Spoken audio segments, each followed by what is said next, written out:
The following is an encore episode. Welcome inside Appalachia. I'm Mason Adams. Today we remember Travis Stimeling. The author, musician, and educator left a deep mark on Appalachian culture and the people who practice and document it. They were my academic papa. I know that they played that role for a lot of other people. A lot of my close friends, we were all mentees of Travis at some point. And grab your dancing shoes and learn about a movement to make square dance calling more inclusive. An invitation to callers to simply get out of the habit of saying, swing her, or like, gents to the center. You know, is there ways that I can just slightly adapt it and it becomes a little bit more warm? Plus, it's not just you. There are more deer than ever these days. A writer explores the long, complicated entwinement of people and our wild kin. You'll hear these stories and more this week inside Appalachia.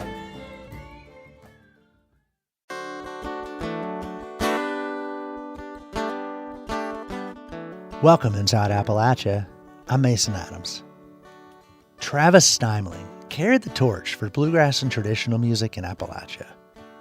It was a shock when the author, musician, and West Virginia University professor died abruptly in November at the age of 43. News of their passing prompted an outpouring of remembrances from colleagues, former students, and friends. Some shared their stories with Folkways reporter Zach Harold, who brings us this. Sophia Enriquez didn't know it at the time, but one music history class in her freshman year of college would change the entire direction of her life. It was 2013, and the music department at West Virginia University was looking to hire another professor. As part of the interview process, the university wanted finalists for the position to teach a sample lecture, a job talk in academic lingo. So I was in the guinea pig class that they gave their job talk to. And in walked Travis Stimeling. Stimeling had grown up playing guitar in church as a child in Buchanan, West Virginia. They then went on to study trombone in college. That eventually led to a Ph.D. in musicology from the University of North Carolina, Chapel Hill, and a teaching gig at Millikan University in Illinois. Now Stimeling was looking to come back home. They gave a job talk for a music history class and talked about country music and Taylor Swift, and that had everyone so excited. So yeah, that's how I met Travis. Stimeling, who used they/them pronouns, got the job. It was the beginning of what would be an extremely fruitful period, both for Stimeling and WVU's music program. Over the next decade, Stimeling established Appalachian music and Appalachian studies minors at the university. They published reams of articles and a shelf full of books. That includes co-authoring the autobiography of legendary session musician Charlie McCoy and compiling a book of interviews with modern West Virginia songwriters. Well, here in West Virginia, we have great songwriters too, right? And so part of the motivation for the book was to kind of push back against Texas and its claim to have songwriting just completely covered. Because I think we do a really good job there. That's Stimeling in 2019, talking about the songwriter book with Elliot Parker of the Armstrong Neighborhood Channel. All these books and articles established Stimeling as a leading scholar in the study of traditional Appalachian music. But of course, Stimeling wasn't just a scholar. They were a musician. So in addition to their academic pursuits, they founded the WVU Bluegrass and Old Time Band. There is a time for love and laughter. Days will pass like summer storms. Enriquez joined the band in her junior year. Though she originally came to WVU to study orchestral trumpet, she caught the bluegrass bug from some friends. I just walked right into Travis's office one day and said, I think I want to do this. And they said, okay, well, sing me something. Enriquez didn't really consider herself a singer, but soon she was belting the old Flat and Scruggs tune, Rollin' in My Sweet Baby's Arms, with Stimeling backing her up on flat-top guitar. And so then they're like, okay, you're in. They say, have faith in Jesus, they say, have faith in... That's Enriquez with a couple of her bandmates on a record Stimeling produced of songs by Wyoming County songwriter Shirley Stewart Burns. But Stimeling didn't just help Enriquez find her voice on stage. She was nearing the end of her undergrad, unsure what to do next. But one day Stimeling sat her down and laid out the options. if you take this path, here's what I see. If you take this path, here's what I see. And then they said, but I don't think you realize that you would actually be really great at doing what I do. Enriquez went on to earn a PhD in ethnomusicology. On the day she received her doctorate, she also got a voicemail from Stimeling. Dr. Enriquez, this is Dr. Stimeling calling on important doctor business. But really, congratulations. I'm just so dang proud of you. I thought I would call and wish it to you directly. Looking forward to celebrating with you next time we're together. Talk to you soon. Bye. They always called me they were my academic papa. I know that they played that role for a lot of other people. A lot of my close friends, we were all mentees of Travis at some point. Another of Stimeling's many academic youngins was Mary Lynchide. She grew up in Morgantown, West Virginia, the child of two classical musicians. Lynchide began studying classical violin at the age of 5, but she fell in love with old-time and bluegrass music as a tween. In 8th grade, she made a fateful trip to WVU's Mountain Lair Student Union to see the University Bluegrass Band perform. So, graduated high school, applied to WVU. That's the only school I applied for because I knew I didn't want to leave. I wanted to be in the Bluegrass Band. That was like one of my top reasons for going. Lynchide ended up in Stimeling's Appalachian Music and Appalachian Studies minors.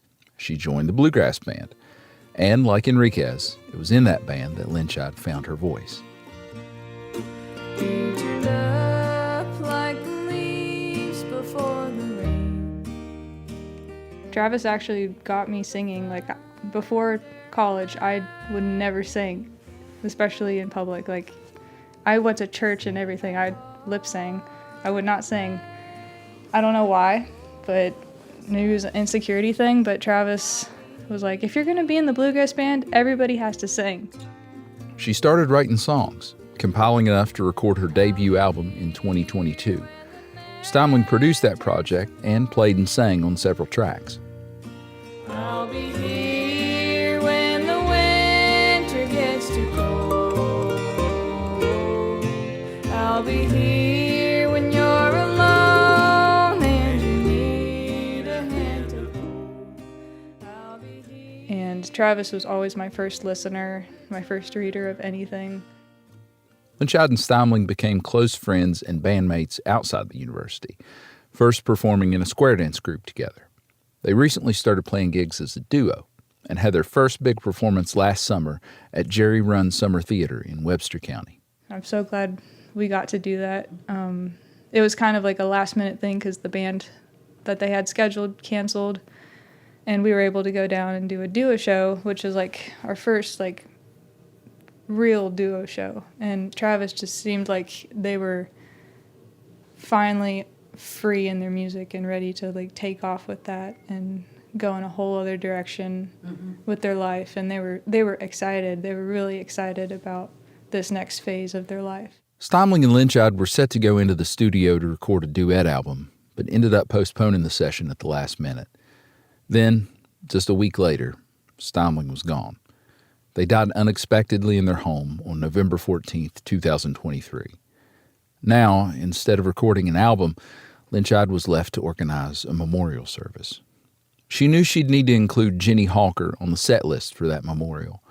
Hawker is an expert in the old-time primitive Baptist style of singing, so Lynchide asked her to lead the crowd in Amazing Grace, sung in the old call-and-response style of the primitive Baptists. Amazing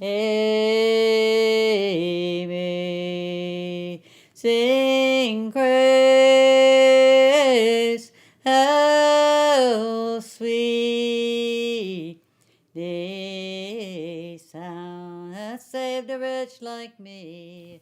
Hawker doesn't remember exactly how she and Stimeling became friends. I don't know. Our paths keep crossing. Stimeling became fascinated by Hawker's style of singing, and the two were beginning a formal apprenticeship. And we were going, I think it was December the 10th. We were supposed to go down to a Primitive Baptist church in Clay County and just listen.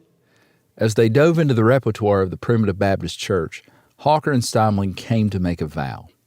Whichever of them died first, the other would sing the hymn, Dear Friends, Farewell, at the funeral. Dear friends, farewell, I do you tell, since you and I must part. You go away and here I stay, but still we're joined in heart. You know, it's just, the words are just perfect. Hawker didn't think about that promise as Linshad was preparing the memorial service. She never imagined she'd have to keep her end of the bargain. She assumed it would be Stimeling singing at her funeral. But as she sat there, listening as the WVU Bluegrass Band finished up their set, with songs like Will the Circle Be Unbroken and other country classics that Stimeling loved, Hawker remembered. And she climbed back on stage, stepped to the mic, and kept her promise to her friend. Dear friends, farewell. I do you tell, since you and I must part, I go away, and here you stay, but still we're joined in heart. Friends at Appalachia, I'm Zach Harold. Has been most free, your conversation sweet.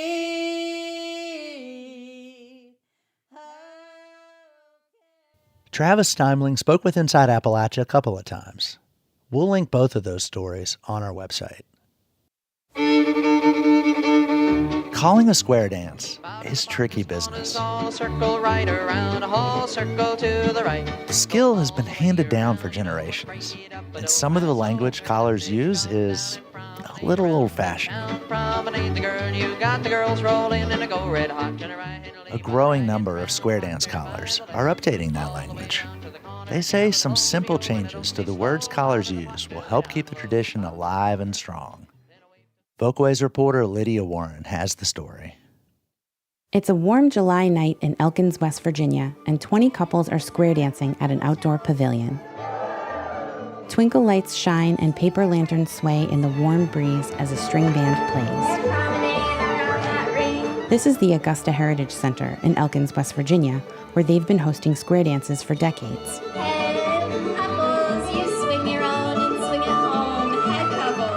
25-year-old artist and Elkins resident Nevada Tribble calls out moves like promenade, join hands, and circle to the left. Break the circles, form some lines, and lines of three go up and back. Unlike the square dances you probably did in gym class, Nevada's calls have no gendered language, no ladies and gents, and no swing your girl, and this is on purpose. Before she learned to call square dances, Nevada grew up dancing in Elkins. We always had the kind of dance scene where like everybody dances with everybody, you know, like you change partners after every dance, regardless of like who you came with. And I think that was like also a part that made it really inviting and inclusive, because it just like didn't really matter who you were dancing with or any of that. Nevada noticed that the language of the calls didn't necessarily reflect the people on the dance floor. Sometimes there would be an uneven ratio of women to men on the floor, and using ladies and gents just didn't make sense. Some folks might want to dance with a same-gender partner, whether it's a spouse, a friend, or a kid. And, of course, there might be dancers who don't identify with being called either a lady or a gent. Nevada thought everyone would feel welcome if callers used gender-free language. And making sure there are calls any gender can dance to keeps the dance floor full. Nevada is part of a new wave of callers in the Appalachian square dance scene who are trying to make dances more welcoming. They're sharing their new calls with each other in a zine called Circle Up. And swing your own, now you're home, everybody swing your own. Nevada wrote this call for Circle Up. The zine is a small, glossy booklet with handwritten and illustrated instructions on how to call 17 gender-free square dances, as well as some non-touching and seated dances for participants who prefer or need these accommodations. This zine just kind of feels like it's a large invite. It's like, here are some people that have some ideas. That's Becky Hill, a professional dancer who became a caller when she lived in Elkins. She mentored Nevada and curated the Circle Up zine. We're not claiming to be experts. We're not claiming to be the only way forward. We are just the ones that have decided to start this conversation and to be a little bit more loud about that. For Becky, creating a welcoming space is just a matter of bringing out aspects of the tradition that are already present. Like, you don't have to change chase the rabbit, chase the squirrel. We don't have to change birdie in the cage. We don't have to change all these things. It's just like providing options and invitation to callers to just think about, like, oh, can I just simply get out of the habit of saying swing her, or like, gents to the center. Is there ways that I can just slightly adapt it and it becomes a little bit more warm? Of course, making square dances more welcoming is about more than just gender and language. It's also about race. The square dance community, or like the old-time traditional music community, is pretty white. That's musician, dancer, and community organizer Ian Tran, who splits her time between Floyd, Virginia, and Brooklyn, New York. Ian visited Elkins for the Augusta Heritage Center's Old Time Music Week. The music does not come from entirely white roots. The banjo comes from Africa.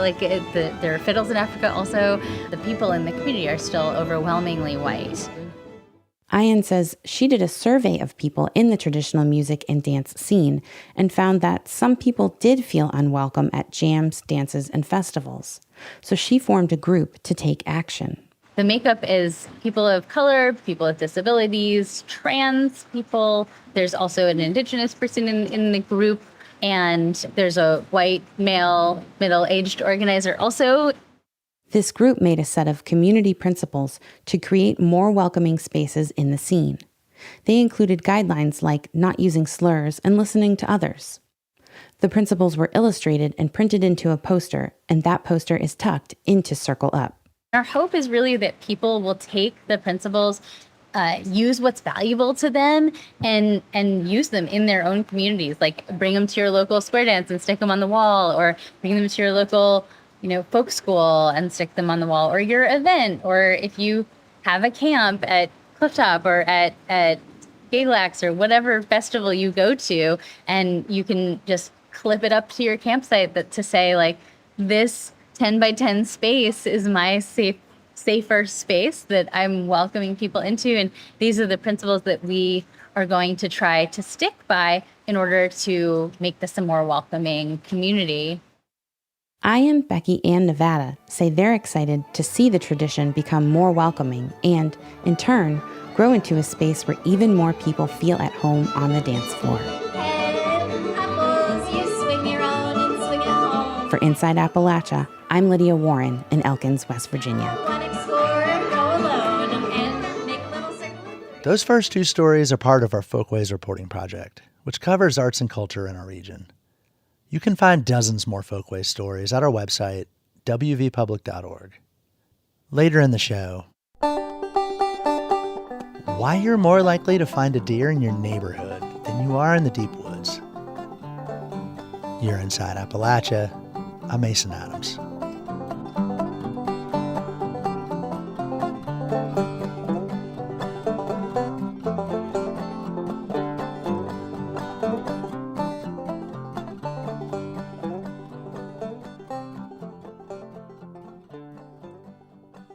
Support for Inside Appalachia is provided by Concord University, focusing on students' futures. Classes available at concord.edu/apply.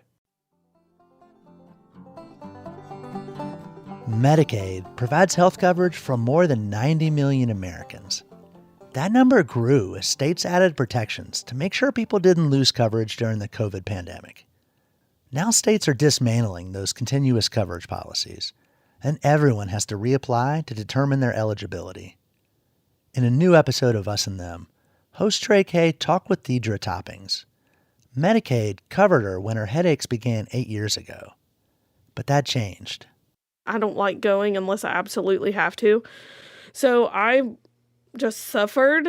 I kept getting diagnosed with just chronic migraines, and they tried multiple different medications to help with the migraines, but nothing was working. So then that's when they suggested the further testing with the MRIs and the CAT scans to see what else was going on. Testing showed a cranial malformation that required an operation. Surgeons needed to remove a piece of her skull to give her brain more space. It's a major procedure, brain surgery. And then that decompression surgery failed. The base of my brain is outside of my skull again, but I'm not able to take that much time off, nor money-wise, to have another surgery. It fluctuates because it all depends on like how the base of your brain is setting at that point with the spinal fluid flowing around it. So if you're having a bad day and your spinal fluid is not flowing, you have more symptoms and they're more severe. And most of the time when you have those severe symptoms, you're stuck at home because you just can't function. We were very thankful for Medicaid because it would pay for what the 20% that our insurance wouldn't cover. Just medication and stuff because, I mean, copays on medicine, they range from anywhere from $5 to some are in the thousands of dollars, even with a copay. Eventually, Deidre and her husband decided they needed more income. So she got a job. But then, when COVID struck, she got laid off and found herself back on Medicaid. In terms of health care, she says that actually turned out well. She could go to a doctor without having to worry about a huge bill. And her kids were covered too.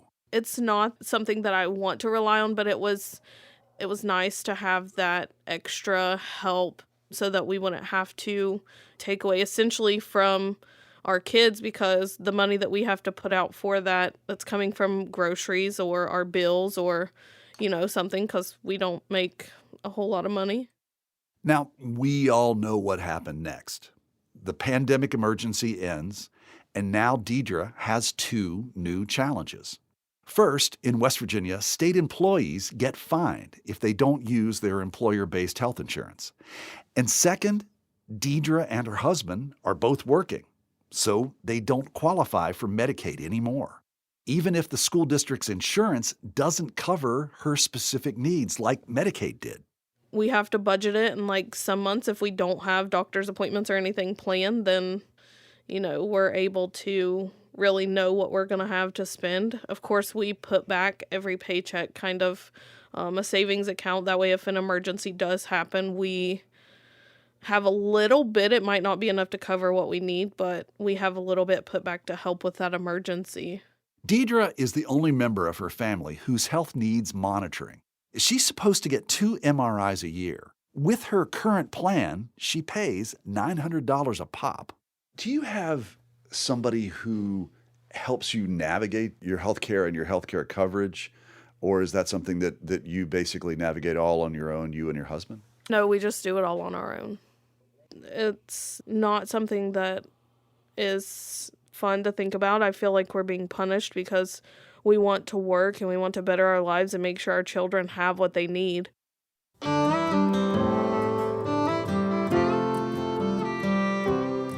That's from the latest Us and Them.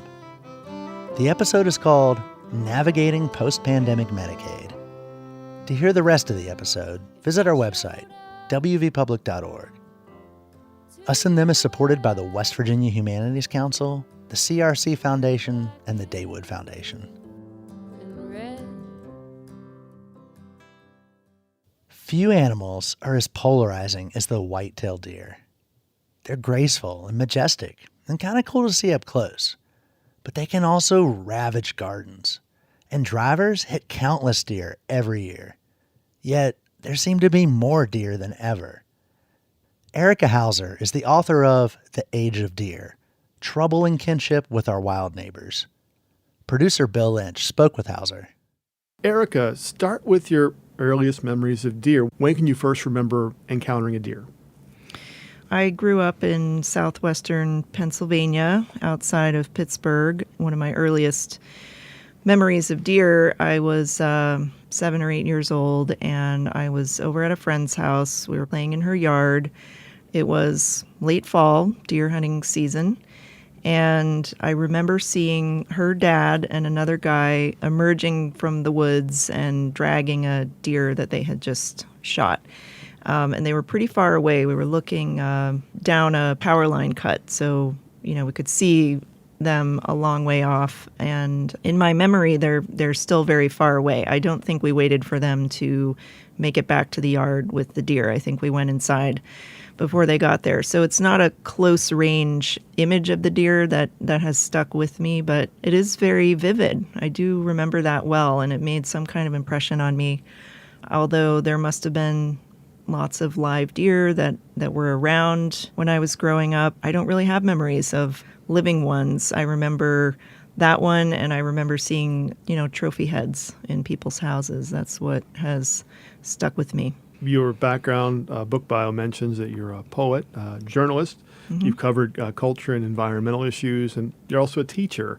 So how did you get to a book about deer, especially one that, like this one, which isn't exactly a hunting guide or even a scientific treatment? It's a very broad kind of book. Right. I hope nobody will look to this book for hunting advice. They will be disappointed. But I came to the topic kind of very slowly and gradually. Didn't come to me in a flash or anything like that. But I did have those early memories of deer and just kind of an awareness that they're always around. They're always kind of at the edges. And I had gotten, as an adult, as I was kind of becoming a writer, I had gotten really interested in questions about nature and humans and what we even mean when we use that word nature. What are we saying when we say that something is natural? And at some point I realized that deer would be a really good topic for digging into some of those questions. For most of us in the eastern U.S., they're the only large wild animal that we're likely to see in our daily lives. So that makes them really significant, just for that fact alone. And we do have, as I started to research and dig into it, I realized the extent of the historical relationship that we have with them. Our two species have been really intertwined and entangled with each other for thousands and thousands of years. So there's just a very profound connection that we have with them, and their place in our contemporary world is very complex, kind of like a hallway with many doors. You open a door and there's kind of a whole room in there. And so it was a very, very fun process to research this. Were we always so parallel and adjacent? Were they always this close to us? I would say probably not, but they are edge creatures. We tend to associate them with wilderness and deep forests and kind of untouched lands. And in fact, their best habitat is on the edges. So Native Americans, for example, used to do controlled burns in order to kind of create clearings. And the low, brushy vegetation that grows back from that is great deer food. So they were doing that to attract deer and sort of create habitat for them. In our contemporary world, we have created edges everywhere. And that's, kind of paradoxically, that's why deer can thrive so well among us in our cities and our suburbs. They find lots of food where, let's say, a park meets the woods, or along roadsides, or, obviously in our backyards. I doubt that historically people were living this close to such numbers of deer, but they have always been, I think, kind of at the edges of our world.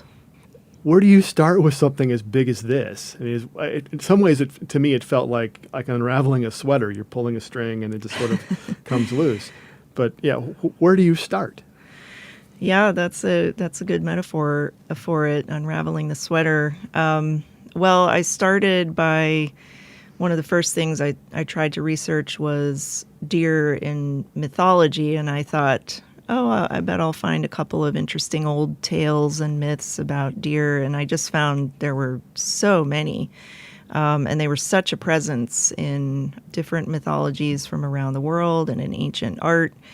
I also, early on, started some news alerts on deer and a couple of other terms. So, I still have them on. So every day I'm still getting this steady stream of emails about, deer in our contemporary world and the different roles that they play and some of the ways that they tend to sort of show up over and over again in our world. They're victims that we like to save from terrible predicaments. They're also pests who eat our gardens. They sometimes, accidentally end up in a building or a parking garage, things like that. So there are these kind of recurring situations that happen with them. And I started to get a sense of these different roles that they play and how, what each of those kind of says about how we see them.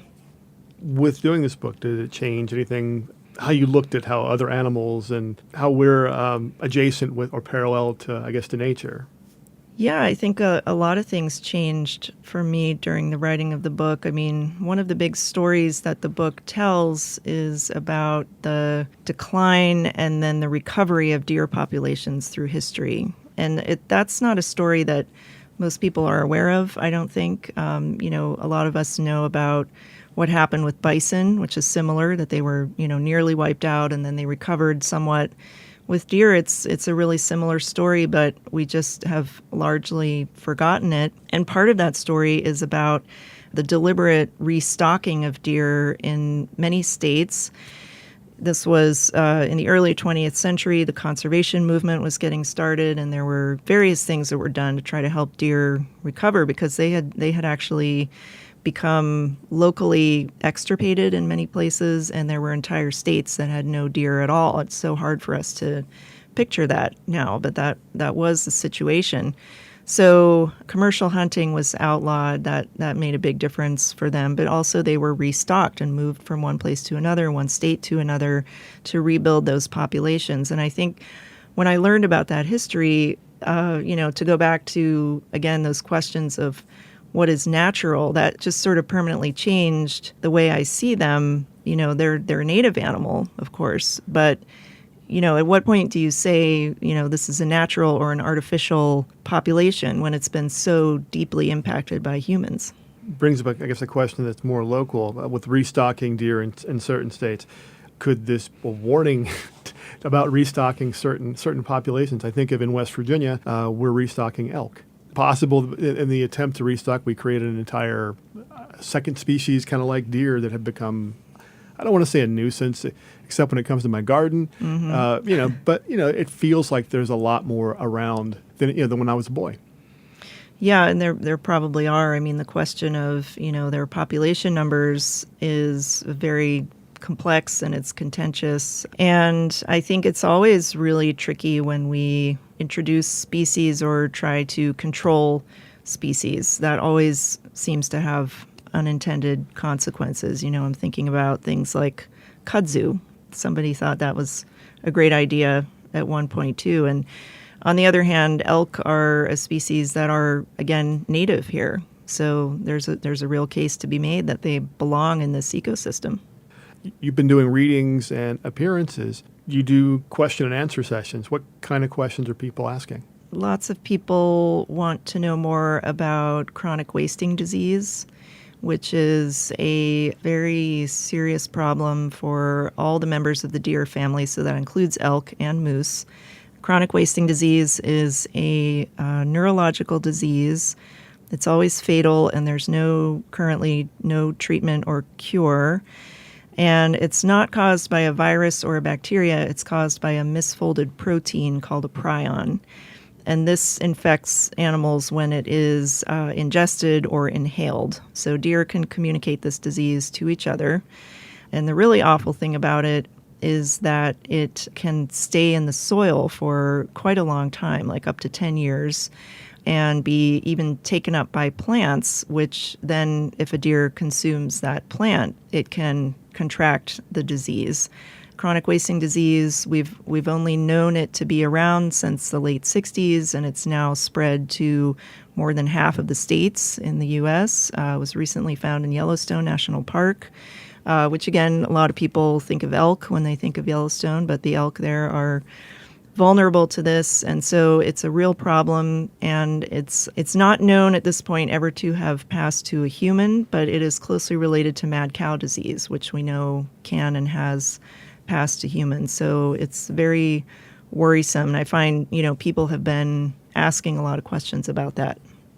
What's next? Well, I don't know exactly, but I would like to do more projects of this kind, and I do want to keep digging into those same big questions about people and nature, and There's a chapter in this book called Should Not Be, and that's based on those incidents when deer end up in human spaces and buildings. And there's an interview with a guy who's a security guard in North Carolina in a courthouse, and he was sitting there at his post one day and a buck crashed through the glass door and into the courthouse, and he and another guard had to, tackle and subdue the deer. So it's this whole wild story, and there's lots of stories about that or similar to that. I got very interested in that notion of species that are out of place somehow or not where they're supposed to be. I mentioned kudzu also. That's another great example of a species that, was brought here from a different continent and has become a big part of the habitat here. And so I'd like to do something that tells some of those stories about plant and animal species that are, for one reason or another, not in the right place. And that's kind of in quotations. The book is The Age of Deer, Trouble and Kinship with Our Wild Neighbors by Erica Hauser. Erica, thanks a lot. Thanks so much for having me. Some watersheds, like the Chesapeake Bay, have long-term restoration plans and federal funding to support them. Not so for the Ohio River. Now, a new report from the Ohio River Basin Alliance and the National Wildlife Federation is calling for that to change. Jordan Lubecken is director of the National Wildlife Federation's Ohio River Restoration Program. The Allegheny Front's Julie Grant spoke with him about the 31 listening sessions in 14 states that provided information for that report. We really believe that one tenet of our democracy is that communities and people impacted by a problem deserve to have a say in the solution. So we went to those communities, big and small, to say, like, hey, what are some problems that we want to tackle? We want to infuse those and center those and prioritize those in this big, bold restoration plan. What were some of the major concerns you heard? We see people who are well aware of things like toxic pollution from days past, but also emerging contamination from things like toxic PFAS. Not too long ago, about 600 miles of river were essentially blanketed by a toxic algal bloom. There are still do not swim advisories. There are people in this region that still don't have access to water. They live next to a Superfund site that's been lingering for decades, and those are some of the most toxic sites in the country. So people see that while we've made progress over the decades, there are a lot of serious threats. A couple of other issues the report highlighted were pollution issues from farming and also concerns about climate change and increased flooding. In every community we went to, you bring up flooding, everyone raises their hand. They can tell you about a specific year or a specific event. I think there's widespread awareness that these sort of intense rain events in the spring are getting worse and that we need to be doing something about it. On the positive side about flooding, I think there's a lot of awareness about so-called nature-based infrastructure, how we can restore natural features of the environment, whether it's parks or wetlands or forests, so that the ground absorbs that rainwater and stormwater before it overwhelms stormwater systems.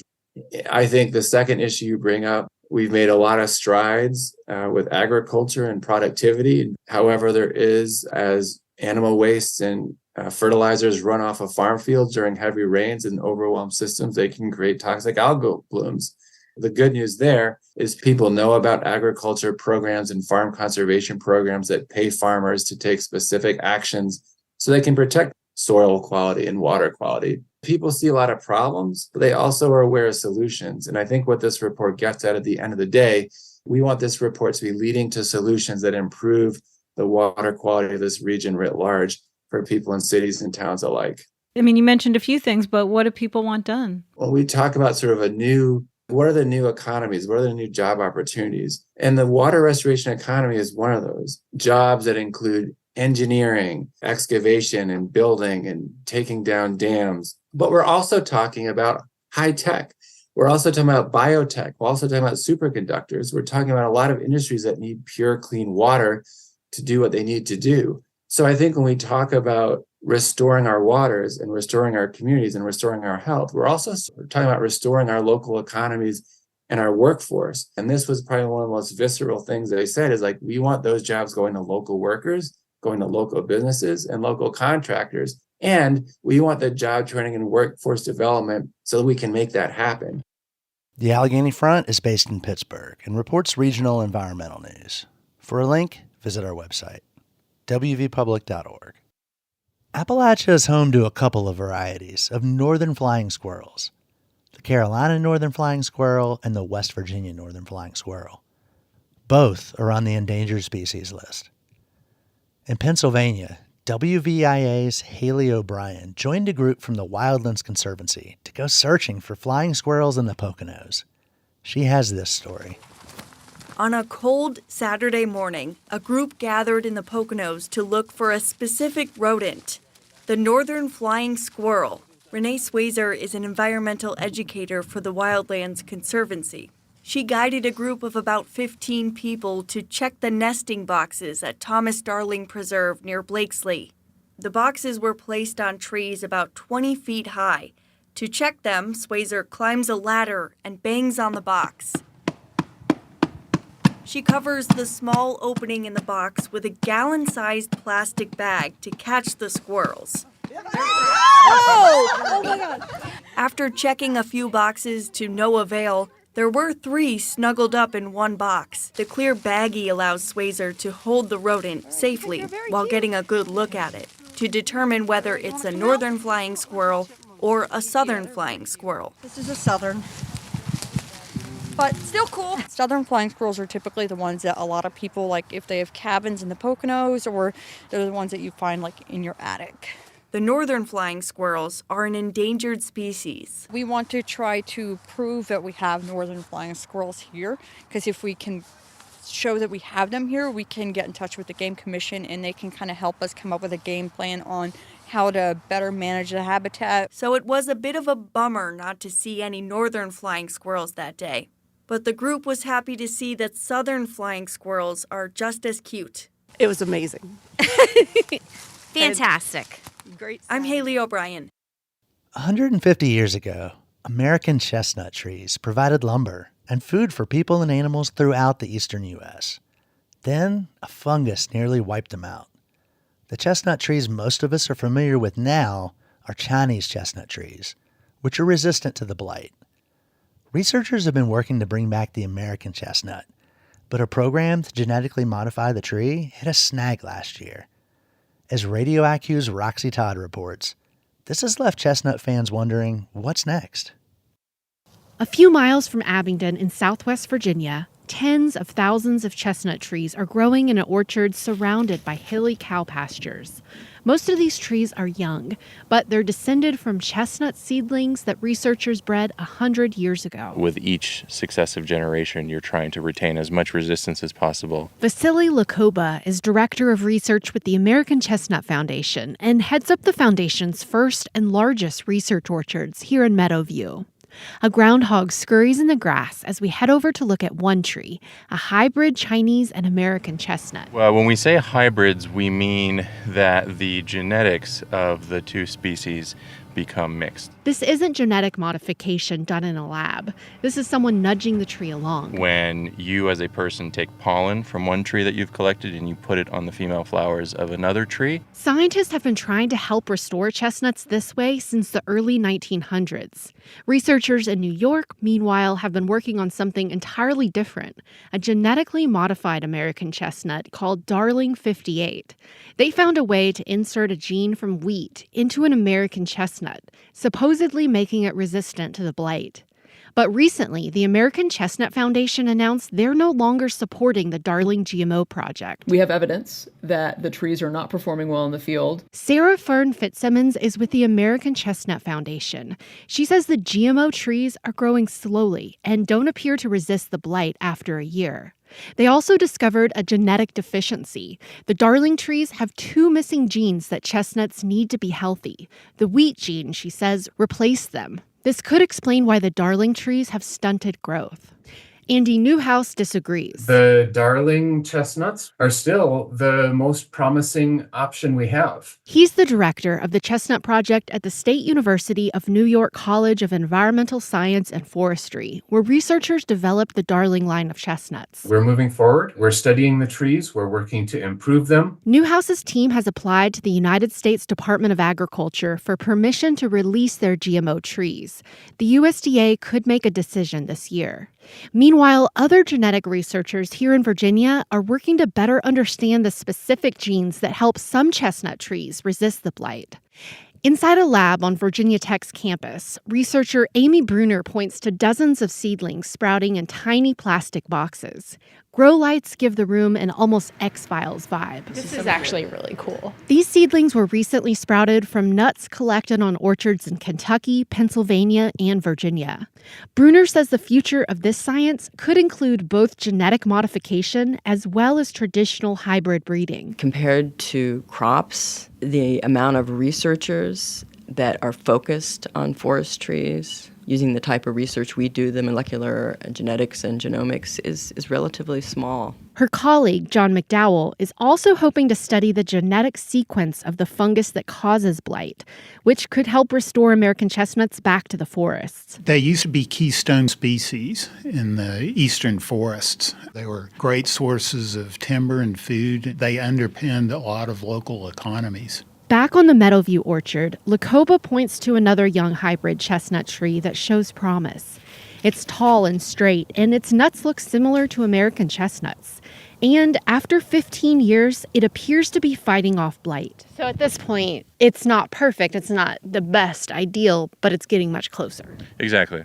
Genetic research can speed up the process, but Lacoba says it may take 100 more years for scientists to get an ideal tree that will survive in the wild. He says one single solution won't solve it.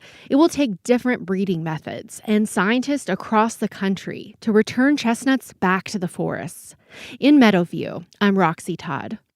The Wildlife Center of Virginia in Waynesboro is recognized around the world for its teaching and research hospital. Ed Clark is the Wildlife Center's co-founder and president. In January, Clark announced plans to retire after more than 4 decades as the Wildlife Center's leader. WMRA's Randy B. Hagee reports. Ed Clark has long been a force of and for nature, steering the Wildlife Center from its infancy through 4 decades of meteoric growth. His enthusiasm draws people in, whether he's releasing an eagle in Shenandoah County. 1, 2, 3. Go, bird. Wow. Or hosting television shows such as VPM's Untamed. Now we understand that the cave is far more important, not just as a tourist attraction, but as a major component of the ecosystem and of the life cycle of the bat. Ed is absolutely a conservation giant. Ryan Brown, the executive director of the Virginia Department of Wildlife Resources, has worked with Clark for more than 15 years. He's a name that everyone across this state knows and respects for the work that he does, for the wonderful person that he is, and most of all for his passion. Earlier this month, 72-year-old Clark announced his retirement after leading the teaching hospital and public outreach organization for 41 years. Now, I'll still be involved with the Wildlife Center. I'm not retiring from conservation. I'm not retiring from a passion for wildlife. We sat down for an interview in his office, under bookshelves lined with awards, photography books, congressional commendations, and eagle-shaped bourbon decanters. Clark said his love of nature was cultivated early on by his Uncle Barney on 52 forested acres in Pennsylvania. We would literally just roam the woods and play and build forts and catch crayfish in the creek and do that sort of thing. And so I was just steeped in an outdoor tradition. He grew up in Rappahannock County, and after graduating from Bridgewater College, taught at the Virginia School for the Deaf and the Blind for 5 years. Then, in 1979, he became the first executive director of what is now the Virginia Conservation Network. Once I got my taste of professional conservation advocacy, the hook was set and the die was cast. In 1982, he sat down for lunch with his first wife, Nancy Sheffield, and others to discuss how Virginia needed a facility to provide long-term care for injured wildlife. Clark took that as a challenge, and in November of that year, the Wildlife Center of Virginia was officially incorporated. Sheffield, now a retired veterinary technician and professor, co-founded the center and served on its board of directors for 16 years. At the time, we were living on some property that my parents owned that was originally a horse facility. And so we had a big barn that just had some hay in it and nothing else was going on, and stalls downstairs. And so we were able to convert them into something that was somewhat appropriate for housing wildlife. After 3 years, and with a $25,000 donation from the Mars family of the Mars Inc. Candy Empire, they expanded to a double-wide trailer in Weir's Cave. So we started our postdoctoral training program in that double wide. We started our research program in that double wide. We mounted a campaign that resulted in one of the most dangerous agricultural chemicals ever brought on the market to be banned. Long and fascinating story short, the Wildlife Center and the Department of Game and Inland Fisheries determined that an eagle that was admitted in 1985 had been poisoned by furadan, a common grain pesticide. As Clark and his team tried to report the chemical's effects to the Reagan-era Environmental Protection Agency, they found the manufacturer had falsified tests about its safety. A concerned EPA biologist smuggled documents to Clark, Pentagon Papers style, that showed agency administrators were involved in a cover-up. There were a lot of heroics back then. The center moved to its current location, a spacious hospital tucked into the woods just south of Waynesboro, in 1995. Among its many distinctions, it's the only facility in the state authorized to rehabilitate black bears. Each year, they take in orphaned cubs that must be raised properly so that they don't habituate to human contact. Probably 4 or 5 years ago, we had 21 cubs we were overwintering, and it was a mild winter, so none of them would go to sleep. So we were preparing something in the neighborhood of 200 pounds of bear food per day. And let me just tell you, it put a dent in the grocery budget around here. Over 4 decades, the center has grown from a 4-volunteer affair to a 36-employee organization that trains wildlife veterinarians from all over the world. Sheffield herself went on to teach students in Colorado who interned there. Clark explained that the center's mission is not fixing broken animals, but teaching the world to care about and for wildlife. The thing that I find most gratifying about my career here has been the stories I hear from people who say, I never knew, you taught me whatever it was. You taught me not to be afraid of snakes. You taught me not to throw litter on the side of the road because it just attracts wildlife to harm's way. The board of directors has retained a consultant to find Clark's successor. When it's time for him to migrate, tentatively at the end of March, he'll take on the role of president emeritus. He hopes to have more time for nature photography, fishing, and horseback riding. I'm Randy B. Hagee.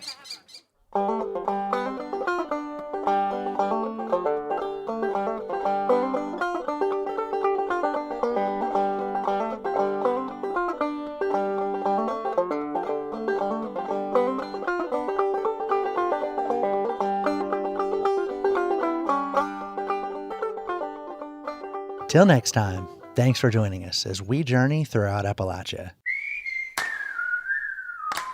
Our theme music is by Matt Jackford. Other music this week was provided by Amethyst Kia, Watch House, John Blissard, Yonder Mountain String Band, and Larry Rader. Bill Lynch is our producer. Xander Alloy is our associate producer. Our executive producer is Eric Douglas. Kelly Libby is our editor. Our audio mixer is Patrick Stevens. You can find us on Instagram and Twitter @InAppalachia. You can also send us an email to insideappalachia@wvpublic.org. Visit wvpublic.org/InsideAppalachia to subscribe or stream all of our stories. Or look for Inside Appalachia on your favorite podcast app. Inside Appalachia is a production of West Virginia Public Broadcasting.